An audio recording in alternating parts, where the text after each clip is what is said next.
రాజమౌళి గారు వాయిస్ వినపడుతుందా? చెప్పండి చెప్పండి. ఎస్, పాకిస్తాన్ రక్షణ మంత్రి ఖవాజా వ్యాఖ్యలు మీకు తెలిసే ఉంటాయి. ఉగ్రదాడి చేసిందే కాకుండా భారతదేశం తప్పు ఉంది అన్నట్టుగా కూడా ఆయన మాట్లాడారు. భారత్ దాడి చేస్తే మేము ప్రతి దాడి చేస్తామంటూ మాట్లాడారు. ఇక పర్వాష్ ఖాన్ ఎవరైతే ఉన్నారో ప్రజాప్రతినిధిగా బాబ్రీ మసీద్ మళ్ళీ అక్కడ కడతామని, రామ మందిరం కూరుస్తామని, ఎవరైతే అక్కడ పాకిస్తాన్ ఆర్మీ చీఫ్ ఎవరైతే ఉన్నారో ఆయనే వచ్చి ఇటుక పేరుస్తామని రకరకాల మాటలు. ప్రధానంగా అక్కడ మనం ఆలోచించాల్సింది ఏంటంటే, ఎవరైతే సిక్కులు ఉన్నారో గురునానక్ ముద్దాడిన నేల ఇది, ఈ నేల మీదకి సిక్కులు అనేవాళ్ళు ఎటువంటి పరిస్థితుల్లో దాడి చెయ్యరు అని చెప్పి ఒక మైండ్ గేమ్ షురూ చేశారు. ఎలా చూడాలి ఈ మాటలన్నింటినీ? వాళ్ళు ఎన్ని మైండ్ గేమ్లు అయినా, ఎన్ని పిచ్చి కారు కుంపలు కూర్చున్నా కూడా జరగబోయేదాన్ని విధ్వంసాన్ని ఎవరు ఆపగలరు. అది నెంబర్ 1. ఇప్పుడు దగ్గర మనం అంతకంటే ఎక్కువ మైండ్ గేమ్ ఆడుతుంది. నరేంద్ర మోడీ గారు యుద్ధాన్ని ప్రకటించిండు, సైన్యానికి మొత్తం తెలుసా అని చెప్పిండు. కానీ ఫిజికల్ యుద్ధం అయితే ఇంకా మొదలు కాలేదు. మనం ఆల్రెడీ మైండ్ గేమ్ ఆడినాం. ఫస్ట్ వాళ్ళకు నీళ్లు బంద్ చేసినాం, అది అక్కడ తెలుస్తలేదు. తర్వాత మనం ఇటు బెలూచిస్తాన్ వాళ్ళ నుంచి కూడా యుద్ధం స్టార్ట్ చేయించినాము మనమే. అది వాళ్ళు మన ధైర్యంతోనే వాళ్ళు అక్కడ మొదలు పెట్టారు. పాకిస్తాన్ కూడా మనం సపోర్ట్ చేస్తుంది. తర్వాత ఇక్కడ అరేబియా సముద్రంలో మన యుద్ధ నౌకలు రెడీగా ఉన్నాయి అక్కడ. సో ఇన్ని రకాలుగా మోహరించి ఉన్నారు. ఏం లేదు, వాళ్ళను ఇట్లనే ఒక్క 10 రోజులు గడిపితే చాలు. ఇవాళ రేపు అని యుద్ధం అనుకుంటా 10 రోజులు గడిపితే తినమని తిండి గతి ఉండదు. హలో, కంటిన్యూ చేయండి. కంటిన్యూ ఓకే కదా? ఎస్, కంటిన్యూ చేయండి.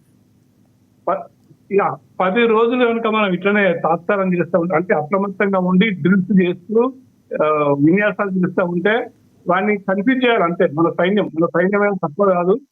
వాళ్ళ దగ్గర పెట్రోల్ అయిపోతుంది, తర్వాత వనరులు అయిపోతాయి, తిండికి గతి ఉండదు. అప్పటికే లోపల వాళ్ళు అటు నీళ్లు ఉండవు, కొట్టుక వస్తారు. సో ఇది వాళ్ళకంటే ఎక్కువ మైండ్ గేమ్ మన దగ్గర ఉంది. అమిత్ షా చిన్నోడు కాదు, తర్వాత అజిత్ దోవల్ చిన్నోడు కాదు. వాళ్ళు ఇప్పటి వరకు వాళ్ళ నాటకాలన్నీ చూస్తూ వచ్చిండ్రు. ఇప్పుడు మనం నాటకాలు మొదలు పెట్టాం. ఇంకా ప్రపంచం మొత్తం భారతదేశం సపోర్ట్ ఉంది. ప్రపంచ యవనిక మీద వాళ్ళు అడుక్క తినేటట్టు చేయడమే మన ధ్యేయం. తర్వాత ఈసారి పాకిస్తాన్ ముక్కలు కావడం సత్యం. నాకు తెలిసి 4 ముక్కలు కావాలి సంవత్సరాలు డెఫినెట్ గా ఉంది. ఎందుకంటే మనం ఇక్కడ నుంచి మొదలు పెట్టిన యుద్ధానికి ఇప్పుడు పీఓకో నుంచి మొదలు పెడితే అక్కడ ఉన్న టెర్రరిస్ట్ అందరిని మట్టు పెట్టినాం అనుకో, ఉన్నోడు కుంటోడు గుడ్డోడు అందరు కలిసి లోపల కూర్చుంటారు. లోపల కూర్చున్నాక అక్కడ ప్రజలు తిరుగుబాటు అవుతుంది. ప్రజలే వాళ్ళను కొట్టి సంస్కృతి వాళ్ళని, సైన్యాన్ని, ఆ రాజకీయ నాయకులు వాళ్ళు పారిపోతారు డెఫినెట్ గా. సో ఇది మన మైండ్ గేమ్. ఇది ఆ పిక్చర్లకు అర్థం కాక ఏదో ఒకటి వాగాలని బాగుతున్నారు.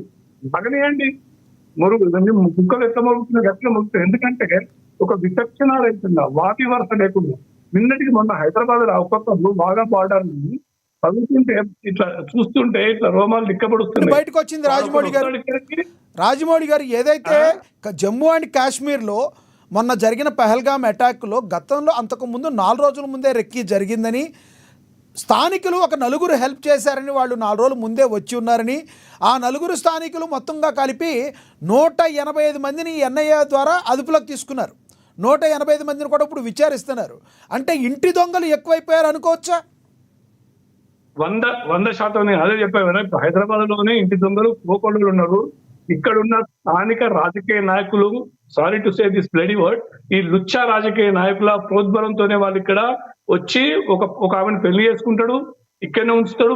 పందులకు అన్నట్టు ఒక 10 మందిని పిల్లలుగా అంటాడు. వాడు 2 నెలలకోసారి పాకిస్తాన్ వేస్తాడు, ఇక్కడ కాపురం చేస్తాడు. ఇట్లాంటి వాళ్ళని చూస్తూ ఉంటే ఎంత కడుపు తరక్కపోతుందో. దీనికి అంతటి కారణం ఈ కాంగ్రెస్ పార్టీనే మొత్తం. అసలు కాంగ్రెస్ పార్టీ వాడు ఆ నెహ్రూ చేసిన దరిద్రం ఇదంతా.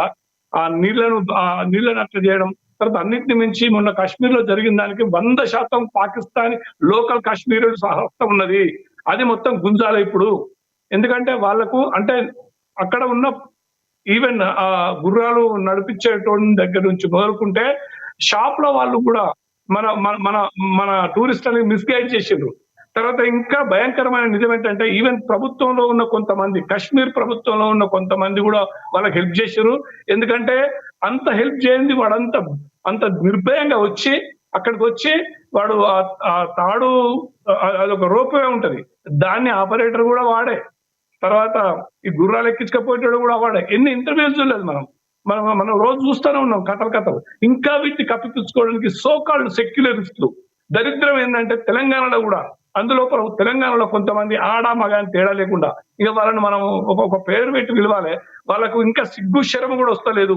ఆ వీళ్ళు సెక్యులర్ అని ముసుగు తొడుక్కొని మన మీద విషయం కక్కుతున్నారు. నరేంద్ర మోడీ మీద విషయం కక్కుతారు, RSS మీద విషయం కక్కుతారు. ఇక్కడ నరమేధం జరుగుతుంది. అరే నీ పక్కన ఏం జరుగుతుందో వీళ్ళకి అర్థమైతలేదు. నీ పక్కన ఎంతమంది రోహింగ్యాలు ఉన్నారు అది వాళ్ళకి అర్థమైతలేదు. రేపు వాళ్ళని ఊచకోతకు వస్తే వీళ్ళు ఎక్కడ పోతారు? వాళ్ళు నివురు కప్పిన నిప్పు లెక్క ఉన్నది ఒక హైదరాబాద్ లో మనం తీసుకుంటే, ఇంకా కర్ణాటక ఉన్నది అట్లనే, అటు బెంగాల్ ఉన్నది, ఇప్పుడు కాశ్మీర్ అట్లనే అవుతుంది. ఇన్ని రాష్ట్రాలలో నివురు కప్పిన నిప్పులు లెక్క వాళ్ళు చాప కింద నీరు లెక్క ఉన్నారు. వీళ్ళకి ఇంకా సిగ్గుశరాలు లేకుండా అందరు కలిసి దేశానికి సపోర్ట్ చేస్తలేరు, సైన్యానికి సపోర్ట్ చేయకుండా వాళ్ళకి ఇక్కడ ఒకడు పాకిస్తాన్ చేయ అంటాడు, పాకిస్తాన్ జెండా ఎగరేస్తాడు. అసలు వాళ్ళకు పుట్టిన ప్రతి ఒక్క పోరన్ లోపల, ప్రతి ఒక్క ఆడపిల్ల లోపల నరాన హిందుత్వాన్ని నాశనం చేయాలి, హిందుత్వాన్ని చంపాలని చెప్పేసి వాళ్ళ లోపల ఉంది తప్ప వాళ్ళు జీవితంలో వాళ్ళ ధ్యేయం ఒకటే. సో దీన్ని ముందు తుంచాలి. మరి నరేంద్ర మోడీ గారు ఏం చేస్తారో ఏమో కానీ అసలు అటు వాళ్ళని వీళ్ళని ఇద్దరిని వేరేయాలి.